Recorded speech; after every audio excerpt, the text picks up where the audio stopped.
Terça-feira é dia de fatos da semana.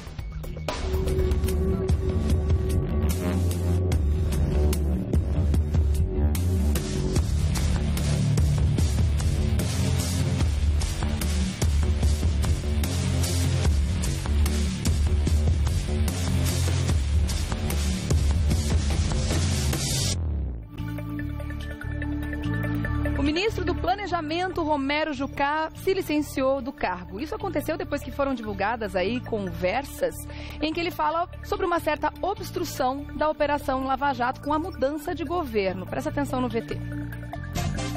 Em uma conversa gravada e revelada pelo jornal Folha de São Paulo, Romero Jucá, ministro do Planejamento da gestão Temer, sugeriu, sem citar nomes, em março ao ex-presidente da Transpetro, Sérgio Machado, a existência de um pacto para tentar deter o progresso da Operação Lava Jato, que investiga o esquema de corrupção e a formação de cartel em contratos da Petrobras e relacionou o impeachment da presidente afastada Dilma Rousseff a uma eventual atenuação ou interrupção das apurações.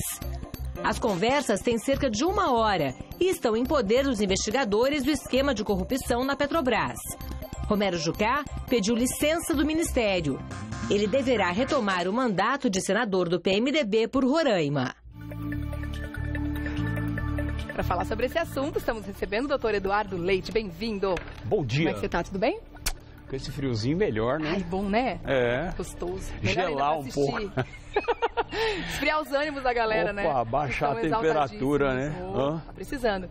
E para assistir o Revista da Cidade debaixo de uma cobertinha, aí tomando um chazinho, um cafezinho quentinho e prestando atenção no papo de agora, que realmente ele é bem importante. Vamos, antes de mais nada, antes de falar das consequências que a saída do ministro do Planejamento, que ficou aí coisa de 10 dias no cargo, pode trazer para o governo, até para a votação da meta fiscal, que deve acontecer logo mais. Vamos falar do teor do que foi divulgado pela Folha de São Paulo, que, na minha opinião, é escandaloso, né? Quando a gente vê um senador conversando, né, com, eu não me lembro agora, ele é ex-presidente da Transpetro, né, o Sérgio Machado, sobre uma possível articulação para uma mudança de governo para tentar barrar a Operação Lava Jato, que a gente pode considerar um dos maiores patrimônios, né, do Brasil dos últimos tempos, por tudo que está revelando. Como é que você considera o vazamento dessas informações? É grave o conteúdo? Olha, Regina, eu tenho para mim, eu acho que a coisa é muito simples. Só entra em confusão quem quer, quem permite, quem admite falcatruas. Quem não admite, quem não permite, encerra o assunto exatamente naquele momento. Né? Eu acho que esses fatos que vêm ocorrendo, primeiro que cansam o povo brasileiro. Isso, na verdade, chega a um esgotamento, um esgarçamento da paciência e da consciência coletiva, que isso, na verdade, as pessoas não aguentam mais. O Brasil não aguenta mais esses escândalos, nenhum tipo de escândalo. Mas eles continuam acontecendo, a gente tem que continuar sabendo e divulgando. O que nós precisamos entender de forma definitiva, né? Agora mesmo nós estávamos conversando, ou seja, mudam as coisas, mas os cadáveres continuam os mesmos.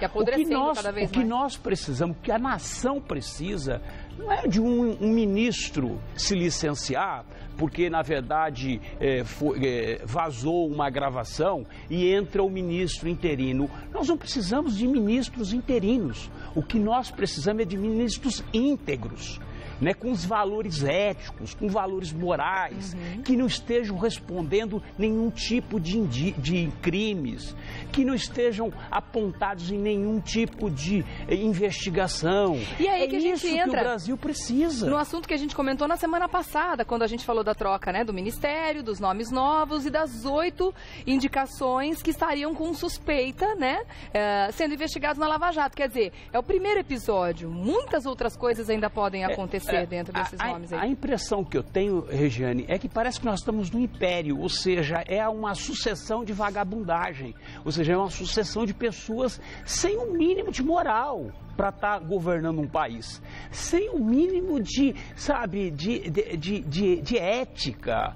E é o que a gente percebe. Nós falamos a semana passada, eu mesmo comentei e disse que o Michel, eu não tenho nenhuma simpatia pelo Michel, nunca tive nenhuma simpatia, nunca tive nenhuma simpatia pela Dilma, nunca tive nenhuma simpatia pelo Lula, né? Eu tenho simpatia, sim. As pessoas até acham que eu sou da direita, mas eu não sou, nem centro, nem direita. O que eu tenho simpatia é por pessoas decentes, né? Porque o que o Brasil precisa é exatamente isso. O Brasil precisa de gente decente, gente honesta, né? Políticos não desse quilate que nós temos, né? Que são políticos oportunistas, são políticos que advogam em causa própria, né? São políticos que têm só o interesse dele, não quer saber. Então, o que acontece?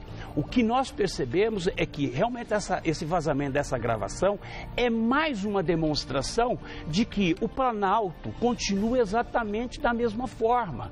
Precisa mudar isso, essa página precisa ser virada, né? E se nós não virarmos essa página, nós vamos continuar 1 década, 2 décadas, ou seja, não 3 décadas, né? Então essa é a situação, né, Regiane? Quero saber agora se o afastamento do ministro, que na verdade era o ministro do Planejamento e considerado um dos homens fortes do novo governo, do governo Temer, se isso vai ter algum tipo de repercussão na votação de hoje, que é a votação da meta fiscal, que tanto se fala da necessidade, né? Redução de custos e o que vai acontecer com a economia daqui para frente.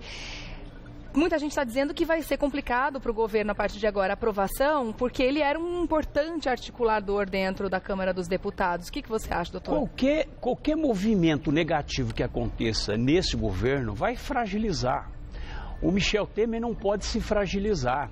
Ele foi rápido, ou seja, quando aconteceu isso, imediatamente foi exonerado. Na verdade, ele não está licenciado, ele se declarou licenciado, mas ele foi exonerado porque hoje saiu já no Diário Oficial da União a exoneração dele. Então, na verdade, ele foi retirado e está em busca agora de um novo. Então, obviamente, que isso tem um reflexo dentro do Congresso.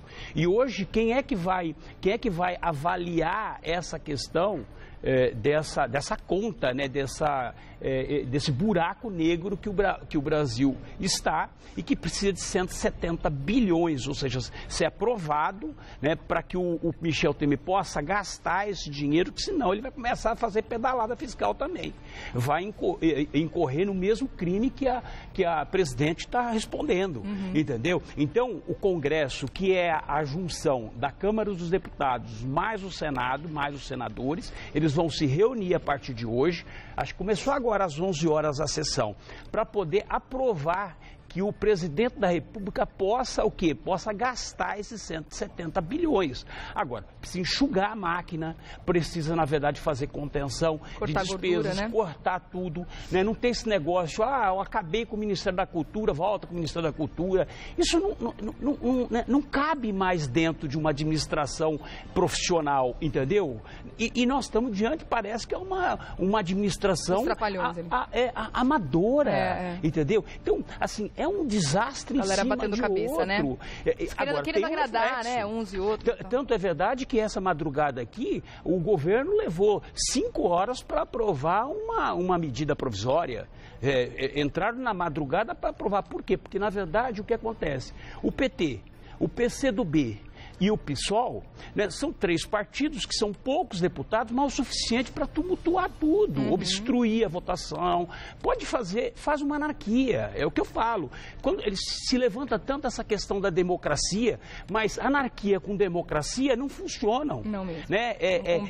Elas vão de encontro, elas não vão ao encontro. Né? Então, o país tem que parar. O país, na verdade, tem que refletir. Nós temos que acabar com essa safra de maus políticos, né? O povo brasileiro é responsável por isso. Cada um tem a responsabilidade de não votar errado. Nós não podemos nos permitir de errar mais. Ou seja, esse ano aqui tem eleições, nós temos que procurar. Aqueles que são bons não querem entrar na política. Por quê? Porque, na verdade, acontece...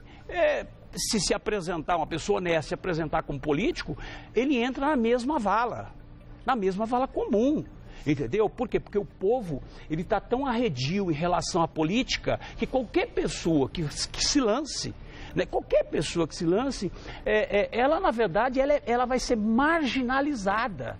Então a pessoa é marginal. E quem é o empresário que quer, na verdade, se marginalizar, não porque ele vai se transformar num marginal, mas porque ele vai ser rotulado como um marginal. A gente já está com essa impressão, né? Ah, fulano se candidatou, a gente já olha com aquela cara, né, desconfiada, tá querendo levar vantagem e tal. A gente precisa voltar a acreditar que existem pessoas bem intencionadas, mas hoje existem formas de você também pesquisar o passado dessa pessoa, pesquisar o passado político ou até mesmo pessoal. Hoje existe a internet, existe ficha limpa, existe uma série de ONGs que também trabalham nesse sentido de mostrar a verdade para as pessoas. Então a gente precisa sair dessa inércia, escolher pelo número, escolher pelo nome ou pela cara da pessoa. Tem que escolher pela história, né? Geni, só para concluir, eu tenho uma posição muito definida em relação à questão de política. Político não é profissão. Já começa por aí. Político é você prestar um período da tua vida à nação, né? ao seu município, mundo, ao seu estado. Então não pode ser profissão. Eu sou assim, terminantemente contra qualquer tipo de reeleição, inclusive partidária, inclusive deputados, senadores, não tem que se reeleger. Fez um mandato, ponto final, tem que dar espaço para outras pessoas que queiram melhorar, porque senão isso aqui vira um império. E o que nós estamos percebendo, ou seja, nós estamos vivendo um império de Sarney, de Renan Calheiros, de Eduardo Cunha e daí por diante. Dá até arrepio de ouvir esses nomes. Doutor Eduardo Leite volta terça-feira que vem e ele, claro, vai continuar falando sobre assuntos importantes para o nosso país, para as nossas cidades também. Quer continuar fazendo contato com o doutor Eduardo? Corre lá pro Face, Eduardo César Leite, facebook.com/Eduardo César Leite. Ótima semana para todos. Também. Vamos continuar acompanhando tudo de perto, né? Melhores dias virão, né? Certamente. Beijo, meu querido. Obrigada.